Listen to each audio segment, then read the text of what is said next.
Now, I've noticed a certain little question and buzz going on social media across different platforms lately that has led people to believe that we have some sort of industry plant or person looking to speedrun the fandom. And not looking to name names, but fuck it, actually, let's name names. It's this guy. They all seem to think that he's just here to infiltrate us for some reason, to, I don't know, be a furry, to join in with the community, to make content.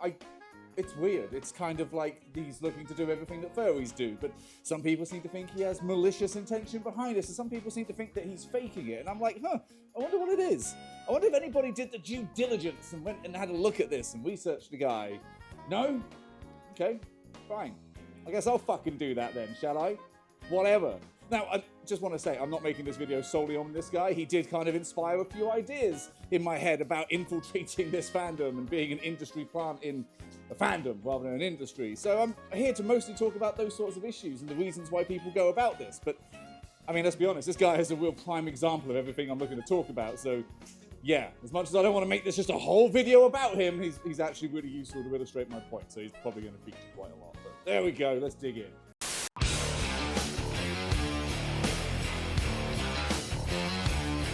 So, before we get into this, I just want to start one little tiny point because it's made me laugh about this whole phrase about industry plant, and that's simply this.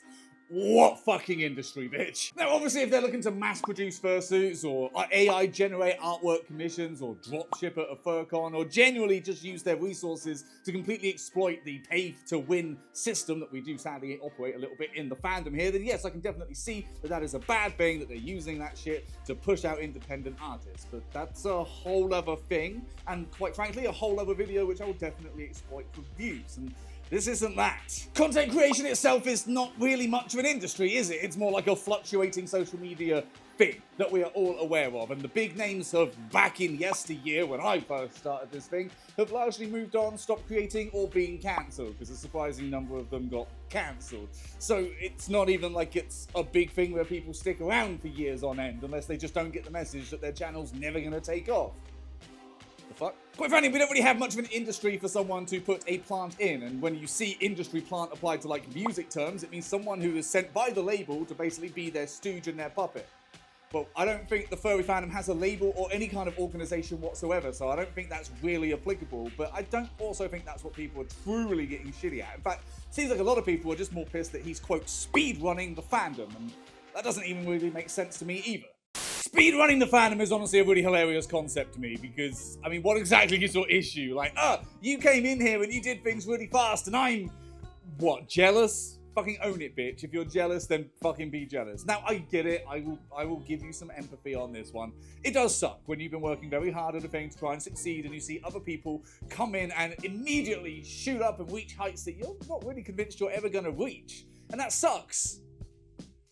It sucks. I mean, not for me. I've been doing this for 8 years and I'm still struggling to reach 40k. So, you know, I'm still clearly doing it because I enjoy it. But I do really understand that sometimes you do feel like, bitch, what's wrong with me? Fuck you. Must be something wrong with you. And it's an easy way to pass off that. Now, this guy has actually posted a timeline of his journey into the fandom, which is very useful, especially for someone like me making a video on this shit. And I'll be honest, the only thing I can really see there that's going to give him a speed boost in this speed run is that he had more money and resources when he entered this thing than most people do when they enter it. That's obviously going to allow him to do the things he wants to do a lot quicker and a lot more effectively when he, you know, dipped his paws in the water here. Now, sure, a lot of this very good circumstances could definitely lead to skipping quite a lot of the waiting around times that people typically see in the fandom.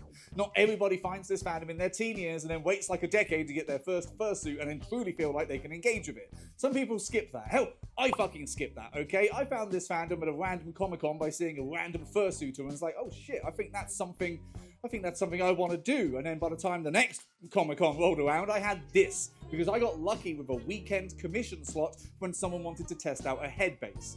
Was I speedrunning? Was I cheating? Or was I just lucky and using the resources that I had access to do the things that I want to do? Which is what everybody does, by the way. Now, of course, this wasn't cheating. Of course, this wasn't playing by the system. But it was these pre-existing circumstances the guy had when he joined the fandom that has led people to being a bit sus of him. And there's something to be said about being suspicious with people with pre-existing audiences, now isn't there? Now, I mentioned at the start that I'm not looking to make the video solely centered around this guy, but he really is a perfect example for the sort of points that this has raised in my head that I want to talk about this week. So, on that train of thought, let's continue to center this video solely on this guy. Now, as I mentioned earlier, not everybody has the same journey into the fandom as everybody else. There's a lot of different ways into this thing, and people tend to find it at different stages in life.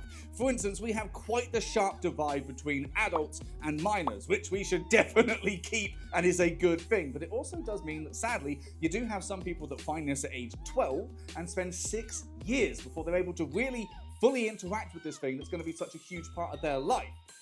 That's bad for them, and that kind of sucks, but that is how this whole thing should work. And the fact that he skipped out on that just because he found this fandom in later life doesn't automatically make him suspicious. I mean, I found this thing when I was like 22, 23, 24, some point around then, and I joined it pretty fucking quick.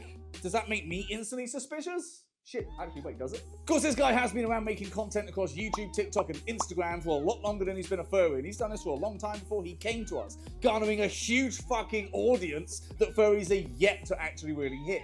Now, across all of this, he's also made a lot of content around the queer community and the LGBTQIA+ movement in general, and made a lot of documentary-style projects as well. And of course, going out and doing this and branching out and networking and being the sort of voice that brings awareness to all of this stuff and lets people feel welcome and included and showing off the good work that's being done by this community has let his audience grow larger and larger and let himself become more of a part of this community as well. Now, I'm not really sure I need to ask this question, but I'm going to anyway. And please be honest when you answer. Does any of this seem inherently bad?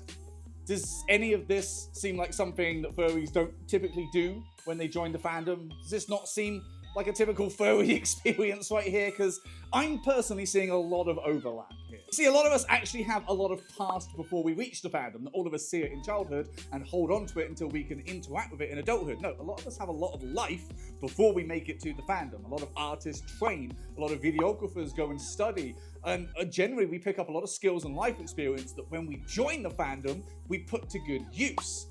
I don't inherently see that as a bad thing. In fact, what are we saying that because he went out and did a thing first, he shouldn't bring that in? Because that doesn't really make any sense. He's using the skills and the experience and also the social media followings that he's gained from doing this work. Just because he's not done it here doesn't mean that it's disingenuous. In fact, to be perfectly honest, when you put it in terms like that, it almost feels like people just have a bit of a problem with the fact that he has more than they do. And I hate to say it, but it feels like jealousy plays a part in all of this. Now, I might be making a leap here and I might be making some assumptions and putting those assumptions on the people that are having these complaints, but I'm just going to call it how I see it. And looking at a lot of the stuff this guy has done and gained and garnered and all of that jazz, gotta be real, it seems like there's an element of jealousy that's kind of running all of these assumptions and all of these judgments around the guy because he went and got things that other people want and he did it quicker. And I just feel like that's what's fueling this fire.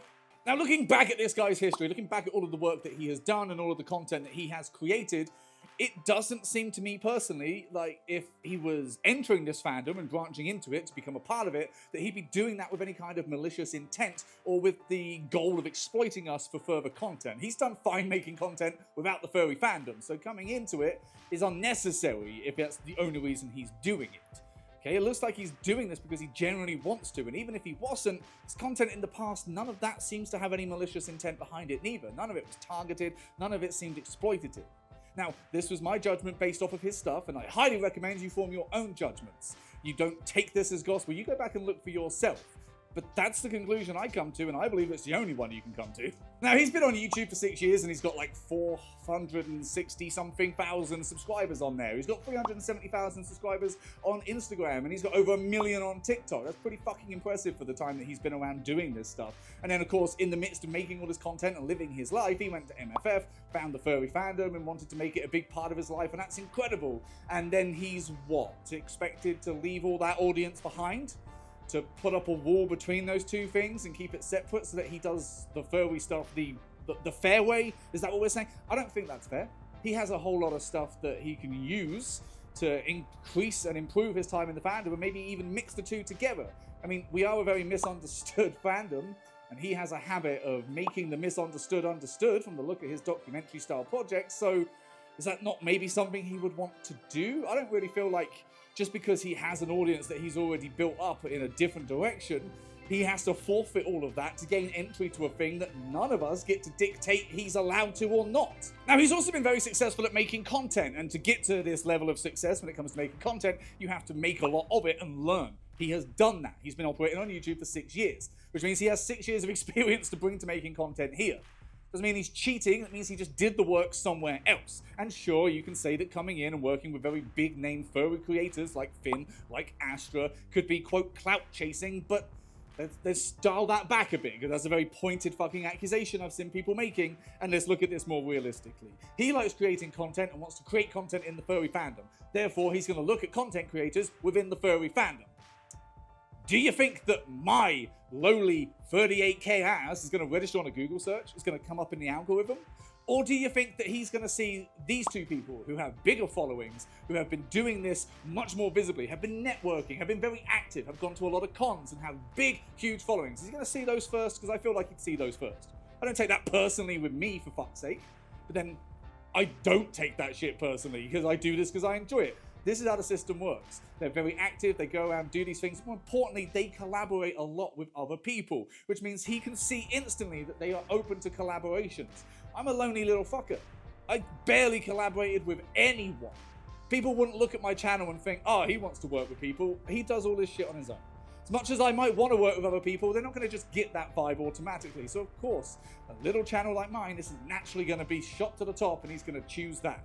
It's all based around what he sees. Seeing these big creators that are very active and very visible is going to mean a lot to him as he's entering the fandom, because this is the content that he is consuming.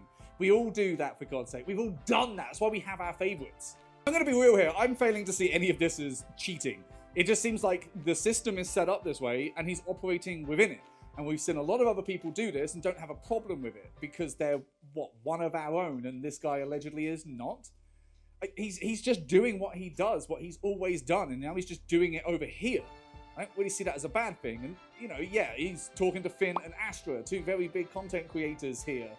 But then, if these are the people that he's seen in the fandom and wants to work with because they mean a lot to him, then can you really argue against that? I mean, when I came into the fandom, one of the bigger creators that I idolized was Cosmic Woofy. And you think that I was going to pass up a chance to meet this guy and get a photo when that chance presented itself? No, I didn't. Look at it. I was so fucking happy that day. More importantly, he was one of the guys that I knew, that I saw going in. So of course I'm going to want to interact with that because it meant something. His content spoke to me. That's what happened. Is that not what happened with Finn and Astra? And you're telling me that they're supposed to just be like, oh no, even though we're content creators whose livelihood is based off of an audience and views, we're going to give up an opportunity to grow our business and grow our follower base. Fuck off. No. Okay, this is how the system works. You can either hate the player or you can hate the game, okay? Pretty much just want to hate the game. This is how this shit works, and you're mad at them for doing what everybody has always done? Fuck off. Quite frankly, fuck off. Okay, let me just lay this out one last time, nice and quick, so we all are on the same page here. So what we have here is a guy who's been creating content online for quite a few years now around queer spaces and the LGBTQIA+ community, and has done pretty well for himself doing that. And then he saw the fandom from the periphery and was like, oh, that's pretty cool, I feel something about that, but didn't really act on that quite then. Then he got invited to MFF and got to experience the fandom firsthand and found that he really enjoyed it and that maybe this was something that was missing from his life. So he decided, fuck it, I'm going to use the resources and skills that I've already gained to try and get myself into this and add it to my life because it's something that I feel passionate about. When he did that, he started reaching out to people, as he has done throughout his career, to say, hey, I like your stuff, would you like to work together? Especially some of those content creators perhaps that he saw when he was coming into the fandom that now mean a lot to him. After that point, he put his resources to it and did what all of us would have done and got a lot of stuff that he wishes he'd had and continued to enjoy himself in the fandom. Now, just going off of that rundown, does that not sound exactly like most people's fucking fandom journey? It sure as shit sounds like mine. People find this thing that they weren't expecting to find, realize it's going to be a big part of their life, and make it a big part of their life. Is that really such a bad thing just because he's done other things first? And I get it. I totally get it. This fandom is very niche and it's always scapegoated by people who want to point at us and go, look at these freaks, let's attack them. We've had that a lot. We've had a lot of people turn up to FurCons and just exploit us for views and clicks and shitty videos. I get why furries are on their guard, but I mean, did any of you look at all of his stuff? Did you look at his channel? Did you make an informed judgment based on the information that was readily available to you? Because it just doesn't feel like you did. Because if you did, then maybe you'd see that just possibly this might not be that same circumstance that we are so scared of. Now, I will point out at this point that I do not know that he's doing all this for righteous reasons. I could very much be wrong. Everything that I look at, I could have come to the complete wrong conclusion, and maybe everybody's right. Maybe he is an industry plant looking to come here and exploit us for views, clicks, and all of that shit. I don't know the guy. That's another point I just want to make clear. I don't know the guy and he does not know me, okay? I'm pretty fucking under the radar. My videos rarely get over 2K, so it's not likely anybody's going to see this and point it out to him.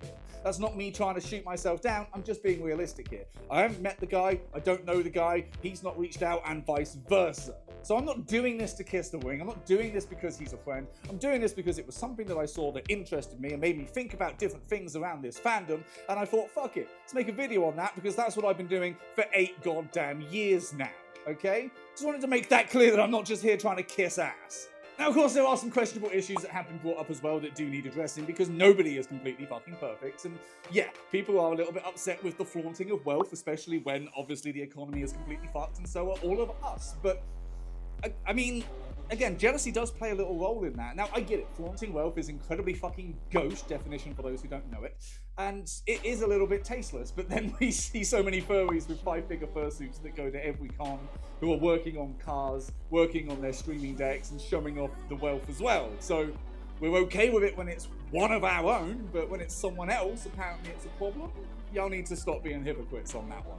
Now, there was also some fucking talk of paywalling artwork that he commissioned from other people, and that is a little weird, and that's a bit sticky, but I suppose that would be between him and the artist based off of the terms of service. And also, here's a weird little thing I'm not sure you're aware of, but if you don't like that people are paywalling their shit, you can choose not to pay. It's not mandatory. Just wanted to point that out. Is it shitty? Potentially. But it's also something that you don't have to interact with. It kind of feels a little bit like you're just trying to find a reason to justify why you don't like this person, because the real reasons aren't all that genuine, are they? But for real, it looks like we just have a guy that wants to join in with the fandom because it's been something that's missing from his life. And he's had a lot in the community, the LGBT and queer communities, that he's really enjoyed. But this is another thing that he wants to go off and enjoy, and he wants to get himself into that. And I kind of think it's a bit weird that we're using his previous work and achievements against him, as if there's some sort of bar, as if you have to pay your dues to be a furry, as if we don't already have a lot of furries that have a lot more than us, and we are totally okay with that. And if he is coming in, he wants to make a documentary, maybe he's going to do that anyway, maybe he wants to make content around this, and do we really just want to expose him to all the shit in the fandom that we claim we don't like? Because that doesn't seem right. I thought we were supposed to be warm, welcoming, and open and all that shit. Why do we keep acting against that when it's someone that we've put our own personal prejudices on top and they have to bear the weight of crimes other people committed? That just doesn't make sense to me. I think what it comes down to is a lot of people are making a lot of snap decisions and judgments based on things that they don't truly want to look into, based on things that they're just assuming about this whole situation. And the problem with our fandom is we all like to go firing off half-cocked, and we really should have fucking figured out whether we can even put the ammunition in the gun. In fact, hell, even one of the people that supposedly started some of this discourse ended up sitting down and talking this shit out, because surprise, surprise, this guy wasn't looking to just attack and have a complete fucking meltdown on social media. They dealt with it like an adult, sat down and talked things out. I know that's scary because we're not used to people doing that, but that is how it's supposed to happen. And jumping to conclusions like this without really regarding the evidence is not really a good way for this fandom to run. And we should probably stop doing that. I strongly believe that. Please. Well, thank you for watching this video. I hope you did enjoy it. I do have a couple of little addendums to add on, which is why I've had to refilm this fucking outro, because I missed out a couple of bits of information. But look, I'm taking ownership of that fact, and I'm actually including it, so I put together a finished fucking project. Well done, me. But yeah, a lot of people were also getting a little bit pissy about his attitude, and I feel like some people are basically just running to snap judgments without really looking at the evidence. But when he was posting stuff about the shaman fucking or corporate idea to try and get sponsorship deal, I can understand why that would look a bit sus. But also, you telling me that some furries out there don't already have sponsorship deals? Because you know they do. I saw a fucking TikTok the other day about some guy advertising some magnetic camera, and you're telling me that's not paid content? Yet no one had a problem with that. And to be fair, let's be honest, it's a fucking joke. Like, you really think that's 100% serious? He's not been in this fandom a whole lot of time, so maybe he's not fully aware of our anti-corporation slant, but give him some fucking leeway and don't just jump down the guy's throat when this is how he's been making content for 6 years and doesn't know any better, okay? Not everybody coming into this thing is gonna know everything, hence why he posed with a DHC suitor. Do you think he knows all of that fucking drama if he's only been around this thing for a couple of months? Jesus Christ. Have a bit of fucking thought, you bastards. Also, I just want to bring up another point about flaunting the wealth, because I find that actually really funny when I see shit like this that absolutely no one has a problem with, okay? If this isn't flaunting the wealth, I don't know what is. And I'm not saying that that's a problem and that we shouldn't like it. I'm just saying if you tolerate that, but you don't tolerate it from this guy, you're a hypocrite. But there you go. I can understand why people make these judgments. I mean, hey, personally, I was looking for a sponsorship deal once from Dorset Tea, okay? Would that have made me a corporate cuck? Would that have forced people to oust me? Because nobody seemed to have a problem with it when I floated that idea. So, therefore, I guess some things are okay, but some things are fucking not. And honestly, I just think it's a fucking funny joke. I mean, a guy with a bear fursuit wants to make a fucking comic about his character wiping his ass? That's funny! Okay, any other day of the week we'd laugh at that, but apparently not today. But there we go. Now I've now injected my stuff. I think my dog might interrupt this shot, so if that happens, then I'm sorry. But thank you for watching. I hope you enjoyed this video. If you didn't, then tough shit. You've watched it now, and you can't take that back. If you would like to give me some money or help support or just follow me on other places, there's different ways you can do that. That would be very much appreciated. So yeah, that's basically it. I just got to fill some time now to give you a chance to look at these links and these paws. There you go. See, look, when I miss out stuff and I have to do reshoots, I'll always include the paws. You're welcome. You just had to wait 20 minutes to get to them. But yeah, thanks for watching, I guess, and that's